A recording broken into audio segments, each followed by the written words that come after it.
السلام علیکم ورحمۃ اللہ وبرکاتہ۔ بسم اللہ والصلاة والسلام علی رسول اللہ، اما بعد۔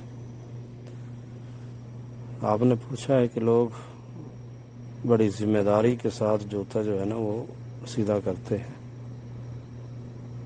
الٹا جوتا پڑا ہو تو گناہ ہوگا۔ اس میں کوئی حقیقت نہیں ہے، یہ نہ کوئی واجب سنت فرض، یہ کوئی شرعی مسئلہ نہیں ہے۔ البتہ اس کا تعلق ادب کے ساتھ ہے کہ عموماً جوتے کا نچلا حصہ صاف نہیں ہوتا، مٹی لگی ہوتی ہے، نجاست لگی ہوتی ہے۔ اگر جوتا الٹا ہوا ہو تو تب بھی گزرنے والا، دیکھنے والا اسے ناپسندیدگی کی نگاہ سے دیکھتا ہے،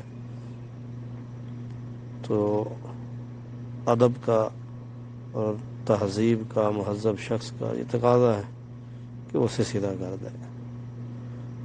کوئی بھی گندگی، نجاست چیز سامنے پڑی ہو تو کراہت ہوتی ہے، تو اس بنیاد پہ اگر الٹا جوتا ہے اسے سیدھا کر دیں، اچھی بات ہے، تاکہ صاف چیز اوپر نظر آئے، گندگی والا حصہ نیچے ہو۔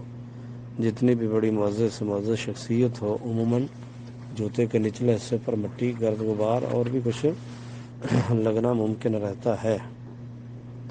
تو باقی شرعی طور پر ایسی کوئی پابندی نہیں ہے، نہ ہی اس پر کوئی سزا ہے، گناہ ہے، اسی ادب سے تعلق رکھتا ہے۔